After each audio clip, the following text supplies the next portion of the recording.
Hello and welcome to Conversations for the People with Matthew Solomon. I'm Matthew Solomon, and we're going to do a little something different today. Change it up a little bit. I got hat, sweatshirt from Kind Cotton, and we just had our 63rd and 64th community screenings in Detroit, Michigan, and Pittsburgh, Pennsylvania, with General Strike US Detroit and Alliance for Police Accountability in Pittsburgh. And, people ask me about how Reimagining Safety got made, and I have told the same condensed version, but there was a process and a saga and things that led up to it, that I thought it would be fun to kind of share, that I haven't had a chance to really share with folks. A couple people have suggested I write a book, um, but I am I love, I'm a geek about the making of how albums got made, how movies got made, TV shows, the casting choices. Like, I'm always fascinated. Like, I rewatched Goodfellas recently, and then I watched the document. No, I'm sorry, I rewatched Goodfellas, but I had been watching The Sopranos. They did a whole marathon, and then there's a documentary with the creator of the show, and they showed all the clips of the different actors that tried out for all the different roles, and I love that stuff. And then there's also we got to get it made. How are we going to get it made? Okay, we're making it. Here are these crises that just popped up. How are we gonna navigate that and get this thing finished? And I just love that stuff. And so, uh, with reimagining safety, uh, it wasn't that I took a class and I decided to make it and it just got made and here we are. I mean, that's the short version. But it was a series of things that needed to be addressed. And so before reimagining safety, like going back into my early 20s, I was a musician, professional musician. I played in bands, I recorded, born and raised in Los Angeles. I played all the clubs in Hollywood, Whiskey, Roxy, Viper Room, the Mint, which was Mint is not in Hollywood, but played all those clubs. And I was in a band called Abbey Booth that had a really big following in Los Angeles in the late 90s, which was unheard of. The music business was, the music labels were all imploding.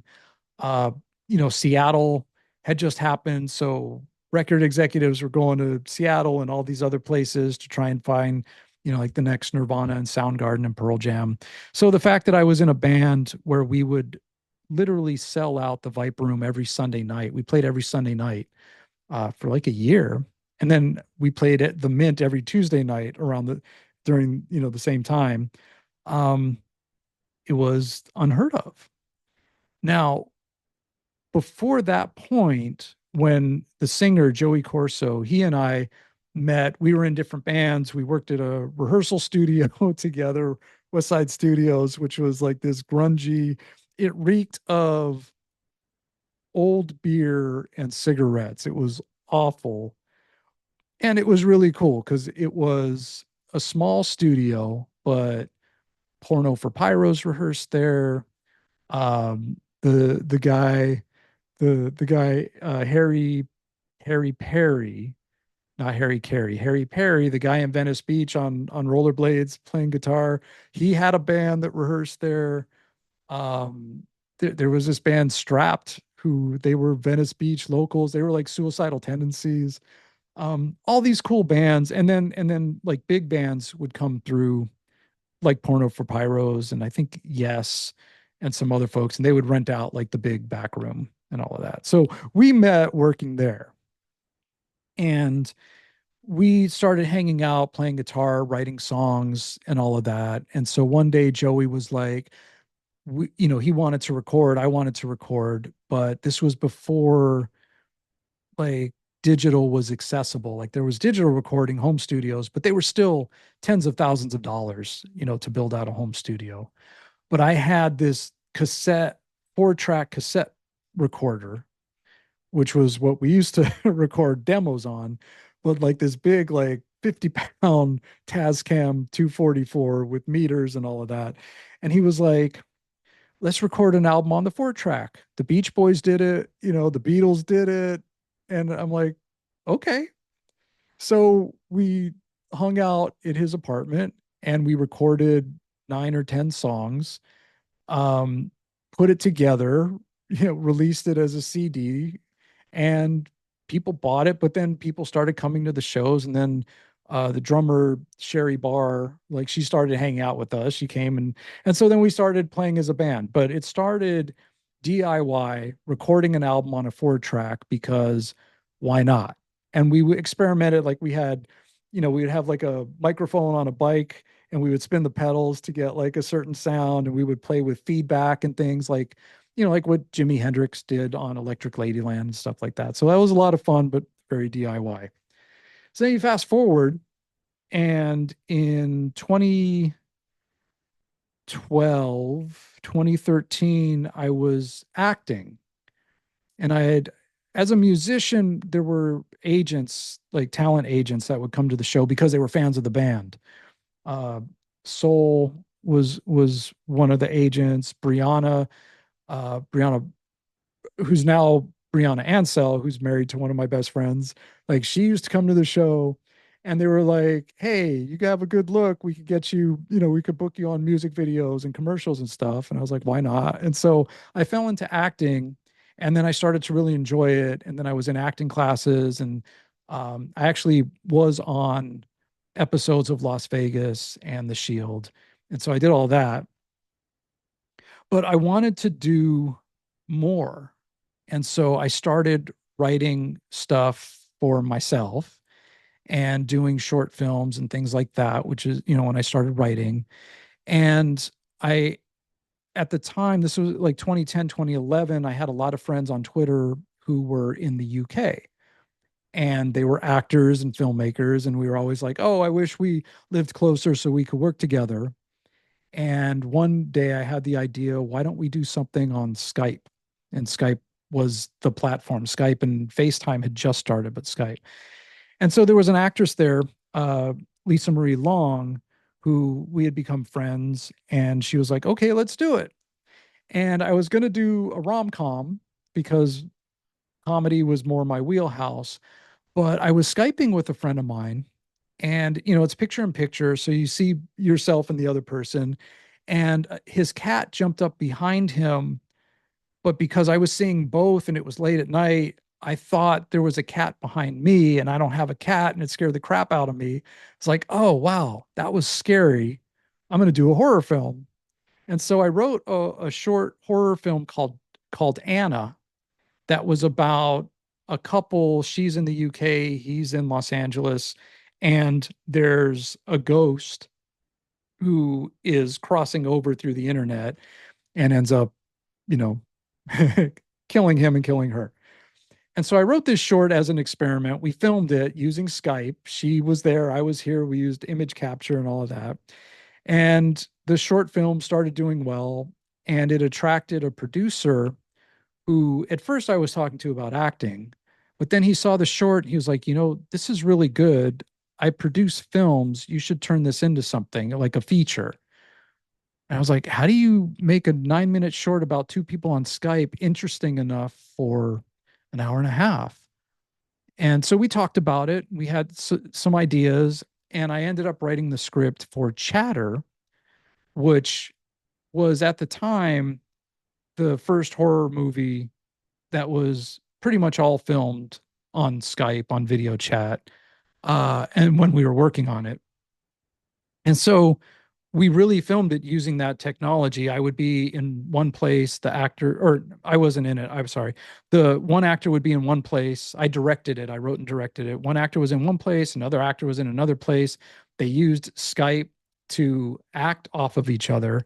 And then we had cameras set up, actually camcorders, because they were more similar to webcam, the look. And so we recorded it and we did the whole thing in like 9 days and made a movie. And then it took forever to edit because editors have jobs and we didn't have money to pay for it because all low budget, but experimental. But started winning awards at festivals. And then we're able to get a distribution deal. I had the honor of working with Battlestar Galactica's Richard Hatch, who passed away, but he was one of my idols growing up and agreed to have a part in the film. And so I worked with these amazing actors and actresses and put this thing together.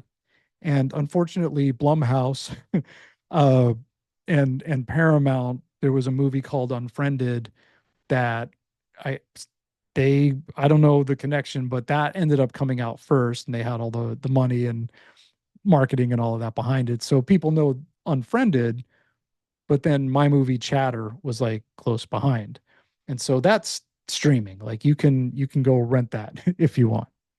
So and that came out like 2016. So then 2018, when the Me Too movement online started, and it's important to note Me Too was started in 2016 by a black woman named Tarana Burke, and then in 2018 was basically co-opted by some white women actresses, and it was an online like hashtag thing, and it really exploded and took off, and that's the Harvey Weinstein and Bill Cosby, um, were some of the higher named people that the Me Too movement called out.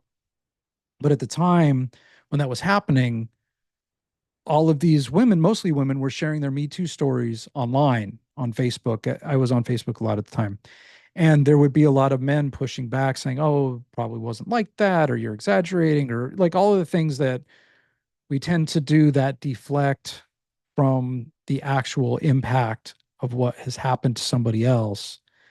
And so I was interacting with these men and saying, no, no, no, we need to listen and we need to pay attention. And like this is actually a thing that has happened and all of that. And so women would see me interacting and they were like, oh, finally, a man who gets it. We're exhausted. Please write a book or teach a class or something. And so I thought about it and I ended up writing Man School relating with women in the Me Too era. And I wrote it basically in a week. It took, a few weeks to edit, got it, put a cover on it, and released it a month or 2 months after I had started writing it and self-published it. So another DIY project. And I was writing for the Good Men Project at that time, which is an online platform where I was writing about relationships, communication, racism, sexism, and various different things. And then I started working in conflict resolution. So my whole background has been in DIY. My conflict resolution work came out of being in all of these personal and professional development seminars, learning how to listen, learning how to help people get out of their own way, basically coaching. And that was relationship coaching and all of that. And so all of this has been an evolution. So then 2020 happens and COVID, and here in LA, especially, we had the shelter in place. We couldn't go anywhere or do anything for 3 months for sure. I think it went on longer than that. And so I decided to go back to school. And so I went back to school. I finished my bachelor's, went into a master's in public administration program, which is where I was doing all the work around alternatives to policing and incarceration. And then when it came time to do my final thesis project, one of my academic advisors was like, we know you know how to write a paper, but we know you're a filmmaker. Why don't you do something creative and do a documentary? And I laughed because I like that's a lot of work. I'm a filmmaker. Like I've made films. I was writing scripts. I was working on getting other films made. And they're like, well, do it anyway. And so I was like, okay. And so I did it the way that I knew how because I didn't have time to try and raise money. Um, I had never really been successful before in raising money, which is why I did things DIY. And so I was like, all right, I'm going to upgrade my iPhone 8 to an iPhone 13 so I can film on 4K because I know I need to do that. I have a background in audio, so I was able to borrow a lavalier and a Zoom recorder from a colleague, Natalie Avital, who's a documentary filmmaker. So she loaned me that. I bought a couple lights on Amazon for like $70. And basically, then I started looking for like, who am I going to interview? And I started with Alex Vitale because I had been citing him in my coursework. He wrote a book called End of Policing. He's also written papers on policing. He has 30 plus years of experience now. And so I reached out to him and he said, yeah, let's do it. By the way, Jody Armour is a USC law professor. He's in LA. You should talk to him.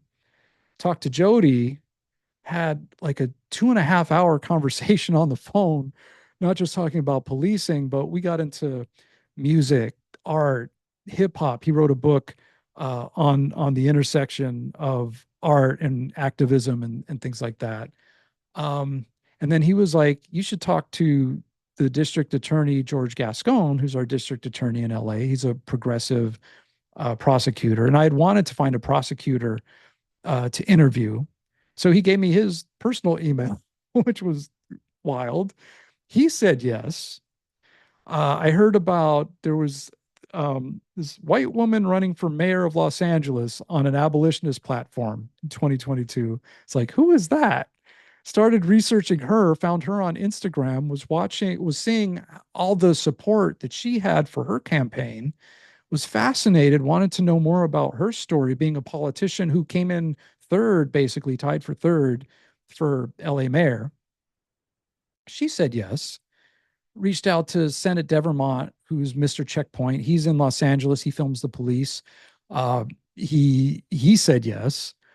He was like, "Do you need anybody else?" And I was like, "Well, I'd really love to talk to a cop or a former cop who is abolitionist mindset, or defund the police has that mindset." And he was like, "Oh, you should talk to Hadia Kennedy, who's on the board of directors for my organization. She's a former cop. She wants to speak out. Talk to her." She said yes. um, Hawk Newsome of Black Lives Matter New York started following me on Twitter. And I was like, wow, thanks for following me. I've been following you for a long time. And he was like, yeah, what you're doing is really dope. Like keep up the good work. So I reached out to him. I was like, do you want to can we do an interview? And he's like, yeah, let's do it. So he said yes. Was connected to L. Jones, who's a professor, Dr. L. Jones in Halifax, Nova Scotia, through a mutual friend, Dr. Vibe, who he does several webcasts, video podcasts based out of Toronto. I've been on his show before. He connected me to Dr. L. Jones. And then Jose Gutierrez, who's a licensed social worker and therapist in San Pedro, which is part of LA County. I was connected to him through one of my professors, Dr. Audrey Jordan. Um, and so all of that came together. And you have to understand also, there were people that I was reaching out to, other people I was reaching out to who said yes and then never got back to me, or who I never got a hold of. So the whole process of who might have been in the film, who might not have been in the film, how it all came together, having that variety of voices and perspectives that's created this this this documentary where people from a variety of different walks of life can really connect with everybody who's in the film in different ways, and it makes sense to them. And it's been interesting with all of these screenings across the country. Oh, I didn't mention Nikki Black. I mentioned her earlier. Nikki Black, sociologist from Inglewood. We're in communities together. She's been a teacher of mine. She's been a colleague of mine. And she was like, yeah, yes, no problem. She was a yes right off the bat. So I apologize for missing her a second ago, but very important. And so I put all this together. I edited on my laptop. I knew that I needed to construct a story that does all the things that films do, that songs do, that draws you in, but also I didn't want to, I knew not to sensationalize the violence, but you also had to show people what you're talking about because we have very short attention spans. So reminding people about Walter Scott, reminding people about Eric Gardner, reminding people about Trayvon Martin. Um, George Floyd was new in everybody's mind. And here we are several years later, and people forget what it's like, the impact of seeing and witnessing this horrible violence. So there was that whole process of editing where, what do I show? What do I not show? How do I tell the story? And fortunately, I put it together, showed it to some people at Jody Armour's house, and they were like, this is really great. More people need to see it. And I knew at that point I needed to enhance it to a way that made it more viable for to be distributed. And so I knew I needed more B-roll footage. I had a lot, but I needed more. I knew I needed graphics, which that was totally out of my wheelhouse. The audio mix, Steve Yeaman did an amazing job. He worked on my film Chatter. He composed music. He did, sound effects. He's a genius, and I love him, and he's amazing. Um, and then there was an editor that I was connected to through a mutual friend who had a lot of experience in graphics and was like, I know people in distribution and the story's great. We just need to, you know, expand on the visuals and make it more uh appealing, I guess, visually. And so I hired this guy, and he was really awesome at first. And had great ideas, like didn't like there was nothing that was changed with the film, just adding and enhancing and creating like moving images and things like that. And then about a month or so into it, like the communication got really short. And then the communication was like non-existent. It would be like days that I wouldn't hear from him. And we were accepted into the San Pedro International Film Festival, and we had a screening coming up on February 3rd. Also, the film was originally titled What If We Abolished the Police? And I knew that I couldn't put out a film with that title because it would cut off a lot of potential audience that I could maybe draw in and affect some change versus just attracting like abolitionists. So I was racking my brains trying to come up with another title, and I had pages and pages of titles. Talked to people in the film. What do you think? What going back and forth, and it was Nikki Black who was like, "You, it doesn't need to be a sensational title. You're trying to do too much. Just let it be what it is," which is how Reimagining Safety came about. Because my paper for class was Reimagining Public Safety, and that sounded too sterile. But by dropping the public, calling it Reimagining Safety, and we had this film festival coming up, and I needed to to get them a title, so I got them the title. The film festival was coming up. We had all this stuff that needed to be fixed and done in time for the festival, and there were always these issues, according to the other editor, with rendering, that it would take days for him to get me an edit. And so it was very frustrating, but I trusted him. But I was also like, come on, we got to get this thing going.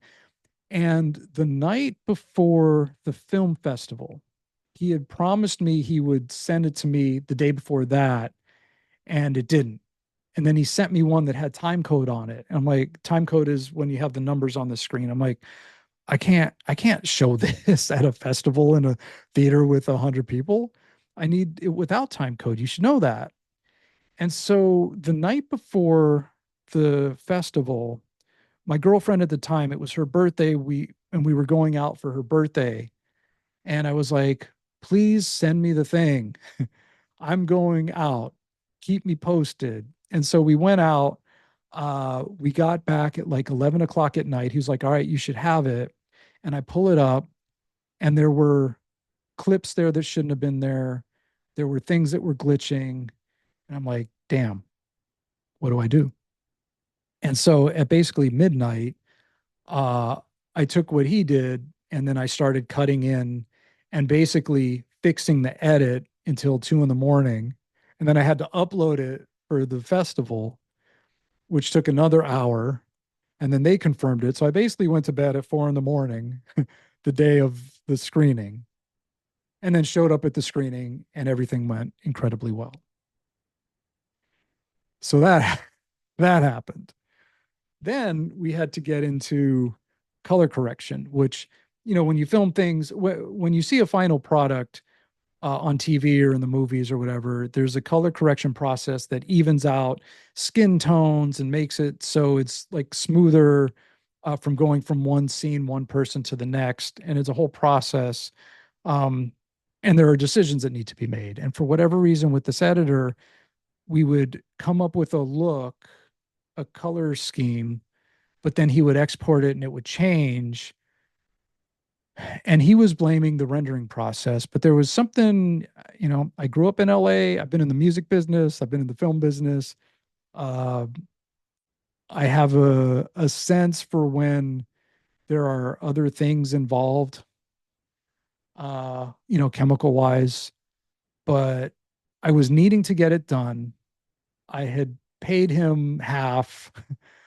Uh, I was just praying that let this pass be the last so we can move on.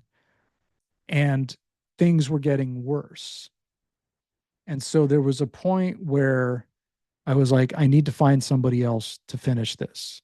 And so I started looking around. One of my best friends connected me with somebody in New Mexico. Talked to him. He looked at it. He's like, yeah, I can do this, no problem. He had already worked on a bunch of my friends' projects. So I knew he was cool. And so I messaged the editor I was working with. I'm like, look, you've done a great job. I need to take this to somebody else to get this done. I just need to get my hard drive back. And he was like, I'm helping my sister move. I can get it to you in a couple days. And I didn't know what to do at that point. Luckily, my girlfriend at the time was like, no, no, no, you need to go get it right now. You need to go like drive over there and get it because you can't trust that he's going to get it to you in a couple days. And I'm like, you're right. So I messaged him. I was like, I'm going to come get it now because he lived close-ish. And he's like, no, I'll bring it to you, but I need you to pay me the rest. So I sent him the rest. Like I got that money together, scrambled to get it, sent it to him. He brought it over to my house. Looked terrible. And I was like, wow, something's not right. But I have my hard drive. And sure enough, I opened up the hard drive and there were things that were not correct or things that were missing. And then I stopped hearing from him. And then, the other editor, the new editor, made the changes, was fixing things, everything was going great, but then there were things that needed to be changed that the other guy knew where they were, and he didn't get back to me for a month. And so finally I reached out to the person that had introduced us. I was like, what's up with this guy? Like, and she said, oh, he died. It's like, when? He died 2 days later, 2 days after he gave me my hard drive back. He passed away, just had a sudden something and died. And she thought it might have been alcohol or drugs or whatever, but he died. And aside from being really sad for him and his family, there was also the realization that I might never have gotten that hard drive back either. Um, so that happened. And then, we're doing all the color correction, and then we have to do like there's legal clearances and things like that because we got a streaming deal through Indie Rights. So Indie Rights was going to they put it out on Amazon, Tubi, YouTube, and Google Play, which is what I wanted. I was trying to originally, the Hollywood mind is get it on HBO or Netflix or something like that. But then the organizational mind, the social justice mind, Syra Rao from Here for the Kids called me up and she was like, you need to get this movie out to like just make it accessible, put it on iTunes, just make it so people can see it. And I was like, you're right. And so Indie Rights was able to get it on all of these multiple platforms. And so then we had to do all the legal stuff. And I was referred to Donaldson, Califf, and Perez, who are the top indie documentary legal clearance attorneys in the business. And turns out I didn't know this because Lisa Califf, I went to high school with her. Califf is her married name. So I knew her as Lisa Flate. I'm like, oh my God, we went to high school together. I made this movie. Will you do this? And so I hired them. We worked on it. It was grueling, grueling going through all the footage and replacing what needed to be done and then having to license things and then track down. There's this really amazing photo of Audre Lorde in the film, and I wanted to use it. It was embedded in a graphic that first editor uh, had used. And so I found the photographer who's living in Berlin, I believe. And luckily she was like, yeah, go for it. You can use it. No problem. So there was all of that. And then we got, the film uploaded and distributed, but then we had to wait until the launch. And I never really got a launch date until it was like, okay, by the way, it's out today, which was in February or March of this year. So like a year after the San Pedro Film Festival. So all of that. And then along the way, I'm also, doing the community screenings and traveling around and meeting amazing people in Memphis and San Jose and San Antonio and Trenton, New Jersey, Sacramento, and all of that. So I'll talk about the screenings in another episode because I don't want this to go on forever. But that was the saga, what led up to, and what produced Reimagining Safety, the film, of which we've had 64 screenings to date, depending on when this episode airs, with over 90 organizations, endorsements from a ton of organizations, including the Black Panther Party in Washington State, who made it part of their political education curriculum. Baba Zaid Muhammad in New Jersey has been a huge supporter of the film. There have been all these organizations. So I'll get into that in another episode. But that is how Reimagining Safety got made and why it was made the way that it was. So thank you for listening. If you've hung in there, please like, share, check out other episodes. And until next time, all power to the people.